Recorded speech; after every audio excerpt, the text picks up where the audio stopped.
Uh, After a wait of 10 minutes, I think now we should start our lecture. कि अगर बीच में कोई आते जाएंगे तो हम उनको एडमिट करते जाएंगे. Okay, so break down and liquid. Break down processes for the liquid dielectric, ये आज हमारा टॉपिक है.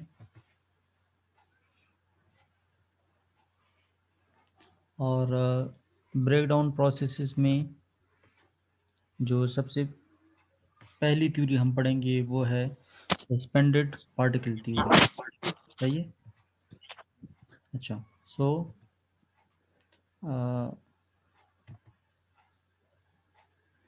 सस्पेंडेड पार्टिकल थ्योरी क्या कहती है कि commercial liquids will always contain solid impurities either as fiber or as dispersed solid particles. मतलब ये है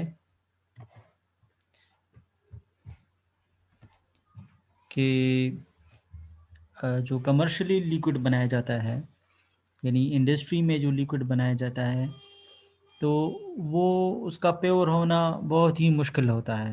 यानी वो 100% प्योर कभी भी नहीं होता. तो उसमें होती है इम्प्योरिटीज़. वो इम्प्योरिटीज़ या तो सॉलिड फॉर्म में हो सकती हैं और या गैसियस फॉर्म में हो सकती हैं. सही है. गैसियस फॉर्म में भी इम्प्योरिटीज़ हो सकती हैं, ये हम लास्ट क्लास में डिस्कस कर चुके थे. और सॉलिड फॉर्म में भी हो सकती हैं. सही है. तो हर एक की अपनी परमिटिविटी होती है. सही है. परमिटिविटी आपको पता है डायरेक्ट्रिक की प्रॉपर्टी है, जिसकी मदद से वो पोलराइज होता है. तो permittivity of the solid is greater than the permittivity of the liquid. सही. And is greater than the permittivity of the gaseous. यानी सॉलिड की परमिटिविटी सबसे ज़्यादा होती है, पर लिक्विड की होती है, और सबसे कम परमिटिविटी जो होती है वो गैसियस की होती है. सही. तो अब कमर्शियल लिक्विड में इम्प्योरिटीज़ होती हैं या सॉलिड फॉर्म में होती हैं और या गैसियस फॉर्म में होती हैं. तो अब ये असल में एक कॉम्पोजिट मटेरियल सा बन जाता है. यानी लिक्विड में, अब लिक्विड है. सही है. और लिक्विड के अंदर ये है लिक्विड, और लिक्विड के अंदर होती हैं किसके, सॉलिड पार्टिकल्स. सही. Solid particles. तो अब इसकी अपनी परमिटिविटी होगी लिक्विड की, और इसकी अपनी परमिटिविटी होगी. तो एक ही कंटेनर में दो डिफरेंट परमिटिविटीज़ वाले मटेरियल आ गए. सही. अब फॉर एग्जांपल सॉलिड की परमिटिविटी को हम पर एप्सिलॉन 2 कहते हैं. फॉर एग्जांपल इसकी है epsilon 2.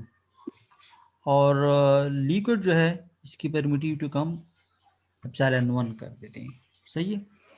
So when the high voltage applied across the two electrodes immersed in the liquid, the particle get polarized in the electric field applied between the electrode.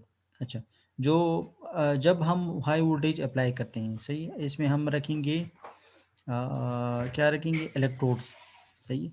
कल मेरी कोशिश होगी कि मैं एक लैब एक्सपेरिमेंट आप लोगों को समझाऊं. सही है. किसी वीडियो की मदद से, ताकि आप लोगों को ये भी समझ आ जाए कि ये लैब में असल में होता किस तरह है. आल दो कि हमारे कोर्स में लैब नहीं है. सही है. ये 3-0 है, इसमें लैब नहीं है. मगर फिर भी थोड़ा बहुत आप लोगों को आइडिया होना चाहिए कि ये, यानी इसकी टेस्टिंग किस तरह होती है या इसका ब्रेक डाउन किस तरह होता है. सही है. तो ये कह रहे हैं कि हमने इलेक्ट्रोड में इसको इमर्स कहते हैं, डूबना.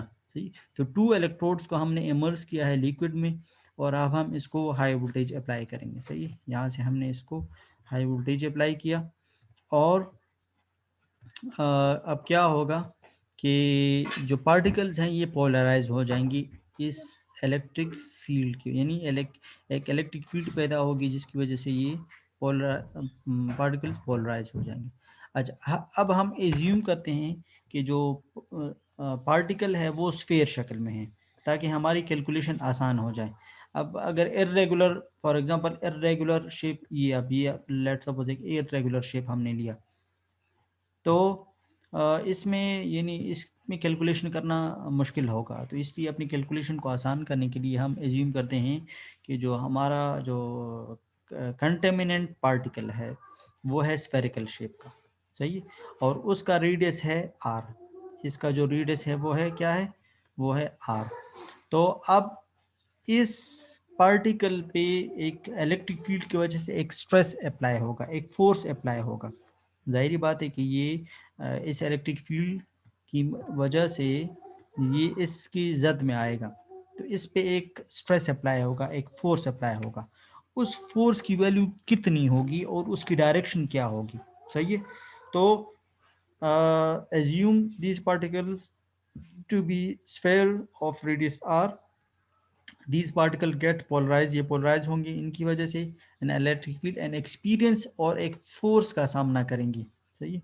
वो फोर्स जो है वो उसकी वैल्यू कितनी होगी, वो ये है F is equal to R cube epsilon 1 minus epsilon 2 divided by epsilon 1 plus 2 epsilon 2 E और D E by D X. अच्छा, अब ये जो है ये है पोलराइजेशन।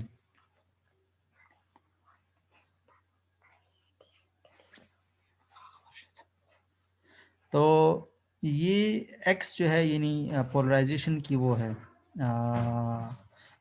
वो डायपोल मोमेंट है, सही है। मैंने आपको बताया था कि अब ओरिजिनली ये जो है इस तरह फॉर्म में होता है, सही है।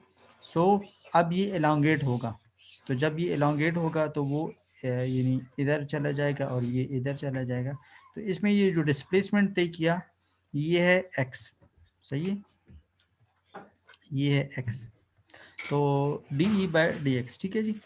अच्छा, तो अब आर जो है इसकी परमिटिविटी सॉरी रेडियस है पार्टिकल का, और ई वन और एप्सिलॉन वन और एप्सिलॉन टू क्या है, एप्सिलॉन वन लिक्विड की डाइलेक्ट्रिक है और एप्सिलॉन टू कंटेमिनेंट की डाइलेक्ट्रिक है। यहाँ पे हमने कंटेमिनेंट सॉलिड दिया है, इसके बाद हम वो ले लेंगे गैसियस कंटेमिनेंट ले लेंगे, वो भी एप्सिलॉन टू ही होगा, सही है। अच्छा, एप्सिलॉन वन है लिक्विड, सही है। तो अब इस पे जो फोर्स अप्लाई होगा वो ये है।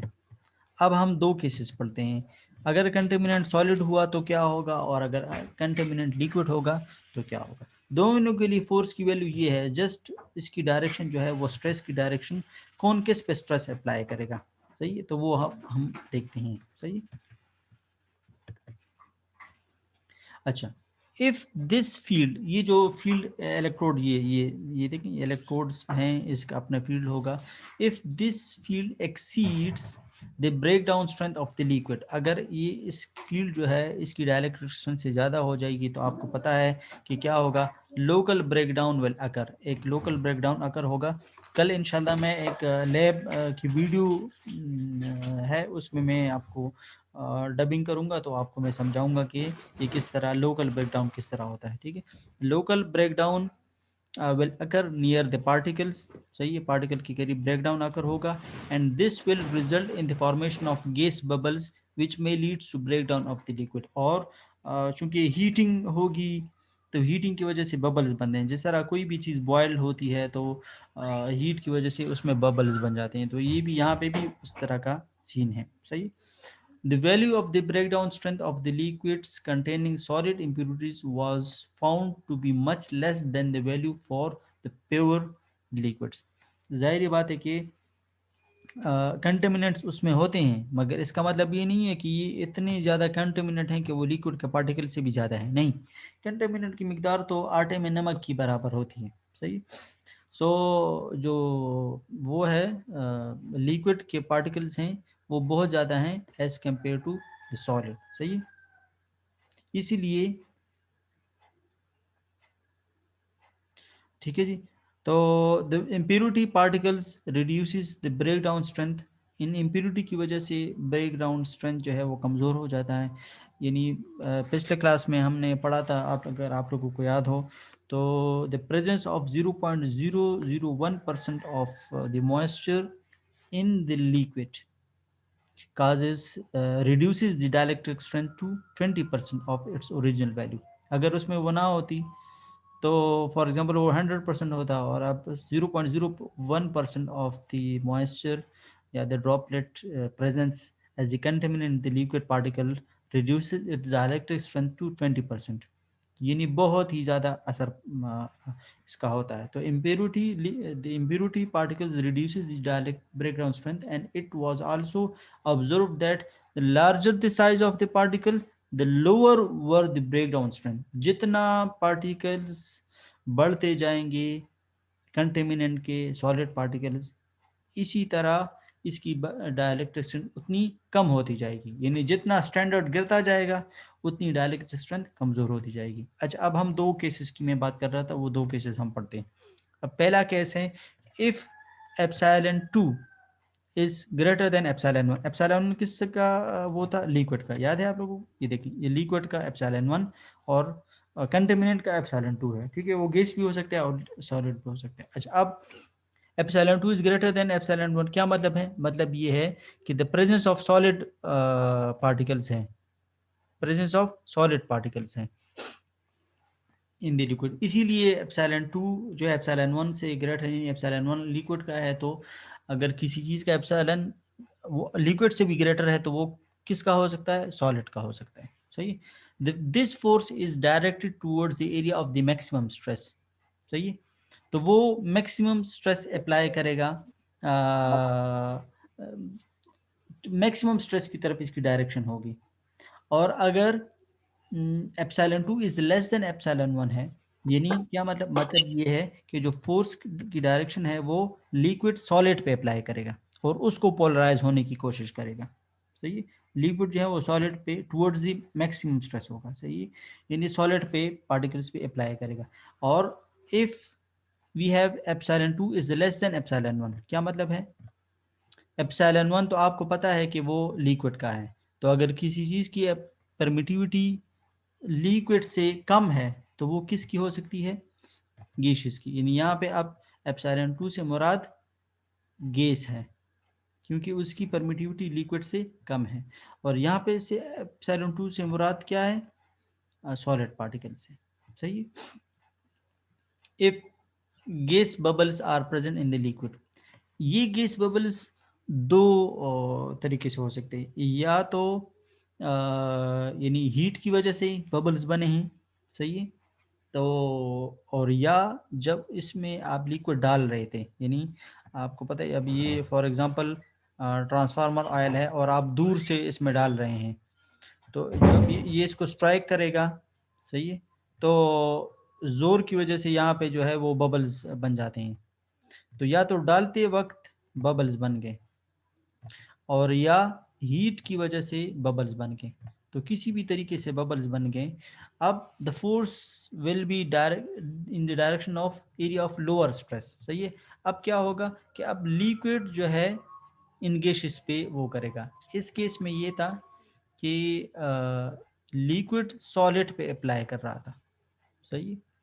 सॉलिड पे स्ट्रेस अप्लाई कर रहा था, इसको पोलराइज करने की कोशिश कर रहा था. और यहाँ पे लिक्विड जो है अब गैसियस पार्टिकल, यानी दोनों केसेस में क्या है कि जो फोर्स अप्लाई हो रहा है वो लिक्विड की तरफ से कंटेमिनेंट पे अप्लाई हो रहा है. सही.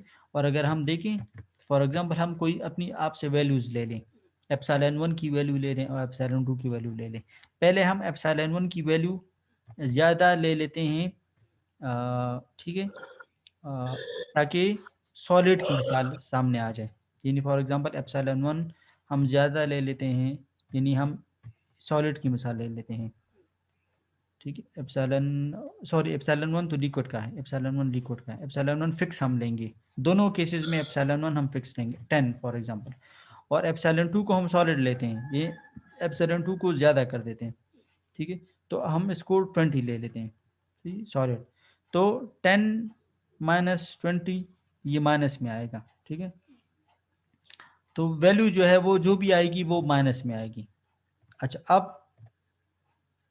अब हम एप्सिलॉन 2 को गैसियस लेते हैं, यानी इसको लिक्विड से भी कम कर देते हैं. फॉर एग्जांपल अब हम लेते हैं 5. सही। अब हम जब 5 लेंगे तो 10 - 5 इससे पॉजिटिव वैल्यू आएगी, इससे पॉजिटिव वैल्यू आएगी। सही। तो चाहे नीचे जो भी होगा यानी वैसे वो तो वैसे भी प्लस है, चाहे 10 + 20 है तब भी पॉजिटिव आएगा, या 10 + 5 हो तब भी पॉजिटिव आएगा, मगर ऊपर नेगेटिव, इस केस में नेगेटिव आ रहा है और इस केस में पॉजिटिव आ रहा है। तो क्या मतलब हुआ, मतलब ये हुआ कि एक में जो फोर्स की डायरेक्शन है दूसरे में वो उससे अपोजिट है। सही है ना, दूसरे में वो उससे अपोजिट है। एक में नेगेटिव वैल्यू आ रही है, दूसरे में पॉजिटिव वैल्यू आ रही है। तो फोर्स के नेगेटिव होने का क्या मतलब होता है, मतलब ये होता है कि फोर्स की डायरेक्शन जो है वो अपोजिट है। सही। तो पहले टुवर्ड्स द मैक्सिमम था, अब टुवर्ड्स द लोअर स्ट्रेस है। सही है। If the number of particles present are, तो इसलिए मैंने यहाँ पे देखें वो towards the maximum towards the lower, वो वैल्यू से भी आपको समझा दिया कि एक की जो वैल्यू आ रही है वो दूसरे की उससे ऑपोजिट यानी नेगेटिव आ रही है, उससे ऑपोजिट आ रही है। सही। If the number of particle present are large, अगर बहुत ज़्यादा पार्टिकल्स होंगे, they become aligned due to these forces and thus form a stable chain bridging the electrode gap causing a breakdown between the electrode. क्या मतलब है, मतलब ये है अगर पार्टिकल्स ज़्यादा हैं तो वो आपस में मिल के चेन बना देते हैं, और वो चेन बढ़ बढ़ के इतना होता है कि वो पूरे इलेक्ट्रोड्स के बीच जो गैप होता है, यानी ये अब इलेक्ट्रोड है, सही है, और ये इलेक्ट्रोड है, सही है। तो क्या होता है कि ये जो पार्टिकल्स चेन बना के इन दोनों के बीच ब्रिज बना देता है, यानी क्या होता है कि बहुत आसानी से ब्रेक डाउन अकर हो जाता है, बहुत आसानी से ब्रेक डाउन अकर हो जाता है। अगर बहुत ज़्यादा पार्टिकल्स हों तो वो चेन बना देते हैं और वो इलेक्ट्रोड्स के बीच जो गैप है उसको उसका ब्रिज बना के, ताकि ब्रेक डाउन बहुत आसानी से हो जाए। तो यानी पार्टिकल्स की का ज़्यादा होना ये खतरनाक और ज़्यादा ख़तरनाक है। सही है। If there is only a single conducting particle, अगर सिर्फ सिंगल कंडक्टिंग पार्टिकल है between the electrode, it give rise to a local electric field enhancement depending on its shape. ठीक है। तो ये क्या करता है कि कम है तो बस ये लोकली वहाँ पे ब्रेक डाउन अगर होता है, और अगर ज़्यादा है तो वो एक ब्रिज सा बना देते हैं, चाहे वो सॉलिड के फॉर्म में हो, चाहे अगर लिक्विड गैसेस के फॉर्म में हो तो वो बबल बना देते हैं, और वो बबल जो है आहिस्ता आहिस्ता इनलार्ज होता है, यानी छोटे छोटे बबल मिलके एक बड़ा बबल बना देते हैं, और वो पूरे जो इन दोनों के जो बीच गैप है इसको ब्रिज कर देता है। तो क्या मतलब हुआ, मतलब ये कि बहुत आसानी से इसकी अब लिक्विड की ब्रेक डाउन हो जाती है। सही है। तो ये एक थ्योरी, यानी सर सस्पेंडेड गैस की पार्टिकल। हालत में क्या होता है? जी। गैस की हालत में क्या होता है? सॉलिड की हालत में बबल्स होते हैं, गैस की हालत में? सॉलिड की हालत में बबल्स नहीं होते, सॉलिड की हालत में सॉलिड पार्टिकल्स होते हैं। ठीक है। Okay, sorry sir. सॉलिड के ठीक है सर। जर्रात जो हैं, सही है, सॉलिड के जर्रात थोड़े थोड़े, ठीक है, ये इस तरह आपस में मिलके इस तरह एक यानी इनके जो बीच गैप है इसको ब्रिज कर देते हैं, और गैस की उसमें बबल्स होते हैं। सही है? इसलिए इस थ्योरी का नाम है सस्पेंडेड पार्टिकल थ्योरी, यानी पार्टिकल्स जो हैं वो इस बीच में सस्पेंडेड है, लहरा रहे होते हैं। सही है। तो उसकी वजह से ब्रेक डाउन हो, ये एक थ्योरी है। सही है। और ये इनका एक कहना है, ये लॉ नहीं है। सही। बाज़ दफ़ा ये यानी ठीक होता है, बाज़ दफ़ा जो है ये गलत भी हो जाता है। तो इनके कहने का ये मकसद है। दूसरी थ्योरी कुछ और कह रही है। ठीक है। ये यहाँ पे कह रही है, आप इसको समझने की कोशिश करें। ये कैविटेशन एंड बबल, कैविटी खाली जगह को कहते हैं, और बबल्स आपको पता है, ये आप बबल्स को और कैविटी को इल्ज़ाम ठहरा रहे हैं कि ये इनकी वजह से ये होता है। तो अब हम देखते हैं कि ये क्या सीन है। In practice it is difficult to achieve 100% pure dielectric. ठीक है। ये तो मैं पहले ही बता चुका हूँ कि आप प्योर डाइलेक्ट्रिक कभी भी हासिल नहीं कर सकते, इसमें ज़र्रात कुछ ना कुछ इधर उधर से वो मिल जाते हैं। सही। The more common factor responsible for the break down liquid insulate material is the formation of cavity और बबल। अच्छा, ये थ्योरी ये कहती है कि जो सबसे बड़ा रिस्पॉन्सिबल जो ब्रेक डाउन के लिए है वो है कैविटीज़ एंड बबल्स। ठीक है। कैविटी होल्स को या खाली जगह को कहते हैं। processes have been suggested to responsible for the formation of the vapor bubbles। ये वो चार चीज़ें हैं जो कि ये कह रहे हैं कि ये थ्योरी ये कहती है कि इसकी वजह से ये रिस्पॉन्सिबल है। अच्छा, पहले क्या है, gas pockets at the surface of electrode यानी ये कहती है कि जो इलेक्ट्रोड्स हैं, सही है, तो इन इलेक्ट्रोड्स के, आपको पता है कि अमूमन हम जो इलेक्ट्रोड्स लेते हैं वो स्फेरिकल शेप में लेते हैं ताकि यूनिफॉर्म फील्ड क्रिएट हो। तो ये कह रहे हैं कि ये जो है, ये जो सरफेस है, इसमें इस यहाँ पे ये चूंकि गर्म होता है, इलेक्ट्रिक फील्ड इनसे प्रोड्यूस होती है, ये गर्म होता है, तो यहाँ पे इसके सरफेस पे ही गैस पॉकेट्स बन जाते हैं। जिस तरह इसकी मिसाल इस तरह है, जैसे आप यानी कोई कुकिंग कर रहे हैं या चाय वगैरह बना रहे हैं, यहाँ पे आप पानी होता है, तो चूंकि ये वाला सरफेस ज़्यादा गर्म होता है तो बबल सबसे पहले इधर बनते हैं, ठीक है ना, इसके सरफेस पे। तो यहाँ पे ये कह रहे हैं कि इलेक्ट्रोड जो है इसमें हीट की वजह से गैस पॉकेट्स बनते हैं, और यही गैस पॉकेट्स जो हैं ब्रेकडाउन का सबब बनती हैं, ब्रेकडाउन का सबब बनती हैं। दूसरा जो है ये electrostatic repulsive forces between space charge which may be sufficient to overcome surface tension. अच्छा, सरफेस टेंशन लिक्विड की एक प्रॉपर्टी है, आपको पता है, सही है। ये जो हार्डनेस और सॉफ्टनेस का भी इससे अंदाज़ा होता है कि बाज़ जो हैं वो जाग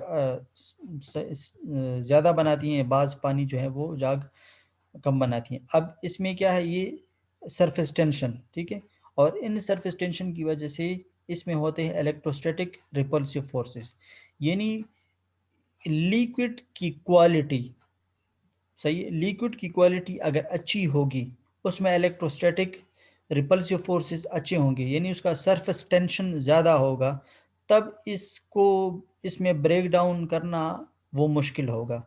इसकी मिसाल मैं आपको विस्कोसिटी से देता हूँ, सही है, यानी जितना उसमें गाढ़ापन ज़्यादा होगा उसमें इतनी इलेक्ट्रोस्टैटिक रिपल्सिव फोर्सेस ज़्यादा होंगी, उतना जो है उसकी सरफेस टेंशन को ओवरकम करना यानी उस पर काबू पाना, उसको ख़त्म करना, इसकी सरफेस टेंशन को ख़त्म करना, ये बहुत ही मुश्किल होगा। तो इस वजह से इसमें ब्रेक डाउन करना मुश्किल होगा। तो अच्छा लिक्विड डाइलेक्ट्रिक वो होगा जिसका सरफेस टेंशन ज़्यादा होगा। क्यों? क्योंकि जिसमें सरफेस टेंशन ज़्यादा होता है तो इलेक्ट्रोस्टैटिक रिपल्सिव फोर्सेस इसके सरफेस टेंशन को ख़त्म नहीं कर सकती, उस पर काबू नहीं पा सकते, जिसकी वजह से इसकी ब्रेकडाउन स्ट्रेंथ आसानी से नहीं हो सकती। तो ये लिक्विड की अंदर की जो स्ट्रक्चर की प्रॉपर्टी है ये उस पर डिपेंड करता है, सही है। बाज़ लिक्विड्स की सरफेस टेंशन ज़्यादा होती है, बाज़ लिक्विड्स की सरफेस टेंशन कम होती है। तो ये लिक्विड की अपनी अंदर की प्रॉपर्टी है, सही है। ये बॉन्डिंग, ये आप या बॉन्डिंग आप कह सकते हैं, बॉन्डिंग की प्रॉपर्टी है, सही है। अच्छा, तीसरी जो है रीज़न ये है गैसियस प्रोडक्ट्स जो कि कोलिजन, इलेक्ट्रॉन कोलिजन की वजह से बनते हैं। कोलिजन का हम पहले भी पढ़ चुके हैं कि यानी अगर कहीं पे इलेक्ट्रॉन प्रोड्यूस हो गया है ब्रेकडाउन की वजह से, तो ये इलेक्ट्रॉन दूसरे न्यूट्रल एटम के साथ कोलाइड होके उससे ही इलेक्ट्रॉन को निकाल लेता है, तो फिर हमें दो इलेक्ट्रॉन्स मिल जाते हैं, एक ये वाला जो ऑलरेडी प्रोड्यूस्ड है और एक इससे भी निकलने वाला इलेक्ट्रॉन। इसको कोलिजन आयनाइजेशन कहते हैं, ये हम पहले पढ़ चुके हैं। तो कोलिजन आयनाइजेशन की वजह से गैस प्रोडक्ट्स बन जाते हैं, तो ये कोलिजन की वजह से आयनाइज हो जाती हैं, और जो लिक्विड है वो डिसोसिएट हो जाता है। डिसोसिएशन का मतलब है टूट जाना, सही।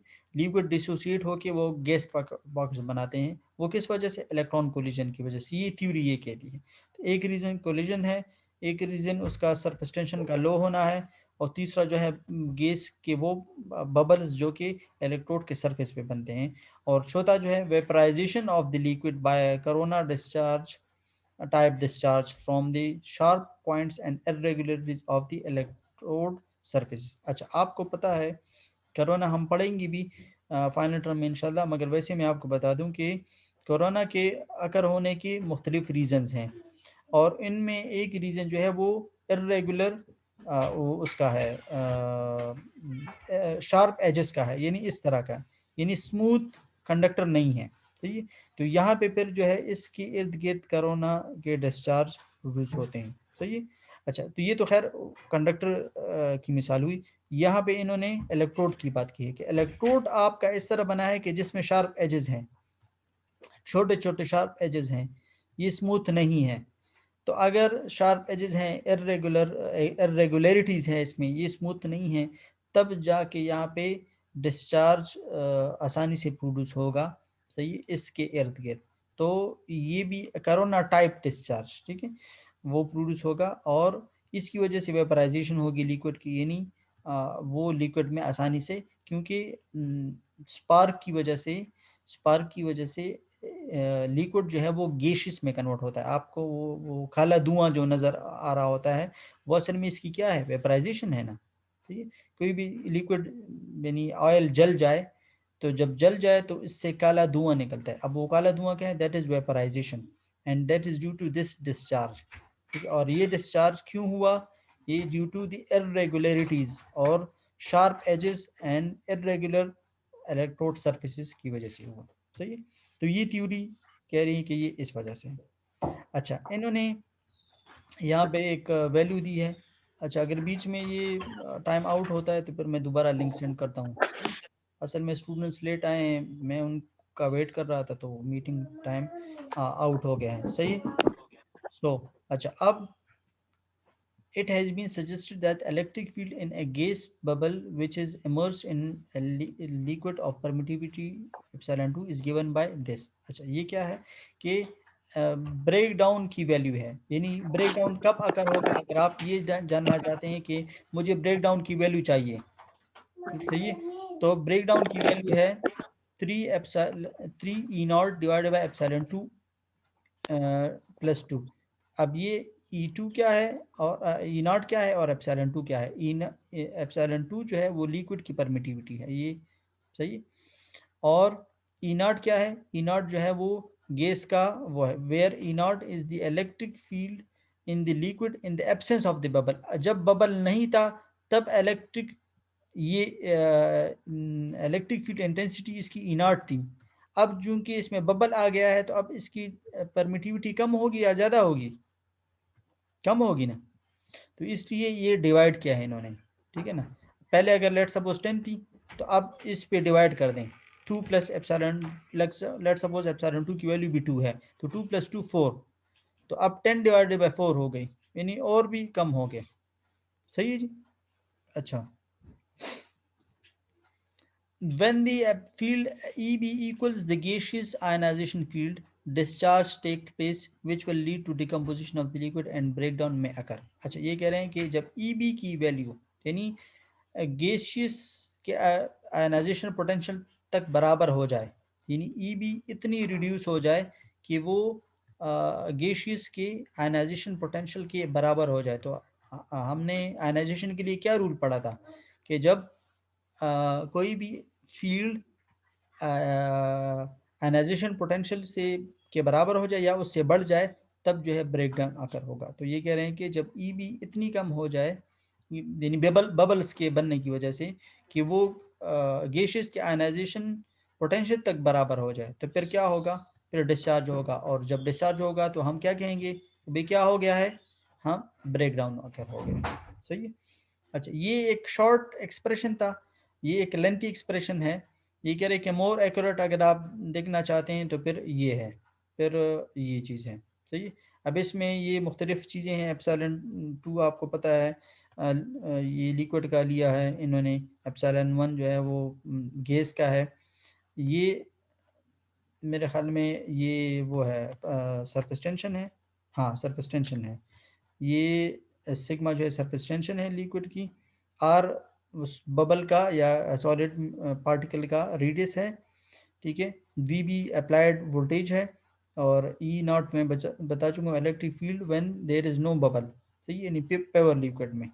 तो फिर ये सारी वैल्यूज हैं। आप देख रहे हैं कि जितनी R R is inversely proportional to EB, जितना पार्टिकल का रेडियस बढ़ेगा उतनी EB की वैल्यू कम होगी। EB की वैल्यू कम होने का मतलब क्या है, जल्दी ब्रेक डाउन आकर होगा। EB जितनी ज़्यादा होगी उतना अच्छा है, किसी भी डायरेक्ट्रिक के लिए EB की वैल्यू ज़्यादा होना अच्छा है। यानी EB अगर 1 मेगा वोल्ट है, वोल्ट पर सेंटीमीटर है, तो ये अच्छा होगा या 10 किलो वोल्ट पर सेंटीमीटर है, ठीक है ना, 10, ये ज़्यादा अच्छा होगा क्योंकि जल्दी अखर नहीं होगा। तो ये देखिए जितने ये बढ़ेगा, ठीक है, देखिए यहाँ पे भी आर है, उतनी इसकी वैल्यू कम होगी, यानी पार्टिकल के रेडियस का ईबी के साथ इन्वर्स रिलेशनशिप है, सही।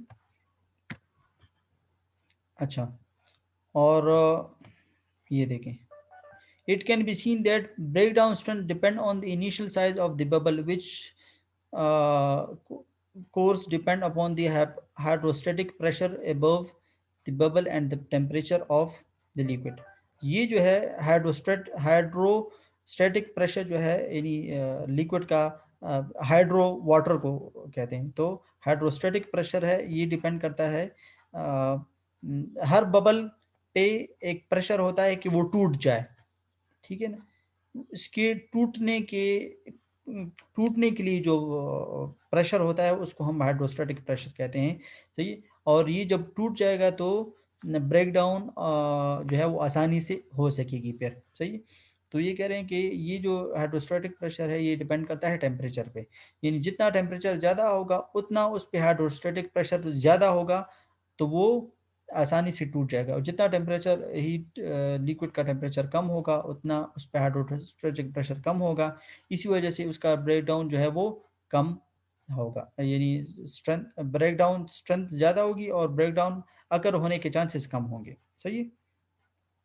अच्छा, ये कह रहे हैं कि अगर इसमें इनिशियल बबल है तो यानी देखिए ना यहाँ पे रेडियस की वैल्यू है और वो सारा कुछ, अगर इसमें इनिशियल बबल है ही नहीं सिरे से, तो फिर ये थ्योरी जो है देखिए यहाँ पे हमने कहा है कि गैस पॉकेट्स हैं और ये वो सारा कुछ, अगर इसमें इनिशियल बबल है ही नहीं सिरे से तो फिर ये थ्योरी जो है यहाँ पे फेल हो जाती है, ठीक है। This theory do not agree well with the experimental result, क्योंकि हम जब भी एक्सपेरिमेंट करते हैं तो हम इनिशियली कोई बबल नहीं लेते, ठीक है ना, ना उसमें गर्म होता है और ना ही उसमें जब हम डालते हैं तब भी एहतियात करते हैं, तब भी बबल क्रिएट होने नहीं देते, तो जब इनिशियल बबल नहीं होगा तो फिर ये थ्योरी फेल हो जाती है। अच्छा, स्ट्रेस्ड ऑयल वॉल्यूम थ्योरी ये क्या कहती है, ये भी आसान है, ये कह रहे हैं कि जितनी जो है वॉल्यूम ज़्यादा होगा पार्टिकल्स का उतना जो है वो ब्रेक डाउन स्ट्रेस कम होता जाएगा, ये ब्रेक डाउन की वैल्यू कम होती जाएगी। क्या मतलब है, मतलब ये है कि देखिए ना स्टार्ट में पार्टिकल्स कम हैं, सही, तो ब्रेक डाउन की वैल्यू ज़्यादा है। अब जितने पार्टिकल्स ज़्यादा होते जाएंगे, ये देखिए ज़्यादा वैल्यू है, सही, तो उतनी जो है ब्रेक डाउन की वैल्यू कम हो रही है, सही। The breakdown voltage is highly influenced by the gas content in the liquid, the viscosity of the liquid, and the presence of the other materials। ये तो हम पहले डिस्कस कर चुके हैं।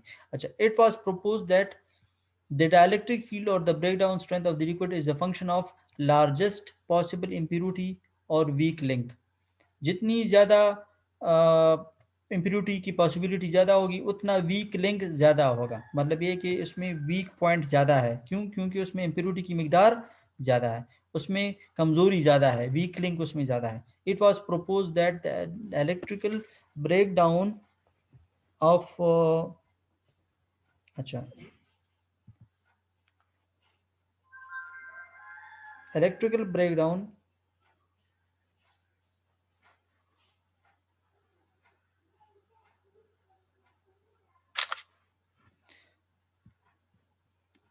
It was proposed that electrical breakdown strength of the oil is defined by the weakest region of the oil, namely the region which is stressed to the maximum by the volume of oil included in that region।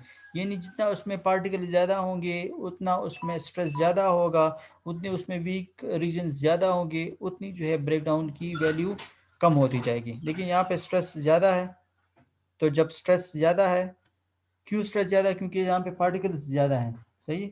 तो जब particle ज़्यादा हैं तो इस पर stress ज़्यादा होगा और उससे ब्रेकडाउन की वैल्यू कम हो जाएगी, और हमें ये यानी अच्छा नहीं है क्योंकि इसमें वीक पॉइंट ज़्यादा हैं, और जितना उसमें पार्टिकल्स कम होंगे उस पर उतनी जो है स्ट्रेस कम होगा, उतना जो है उसमें वीक लिंक्स कम होंगी।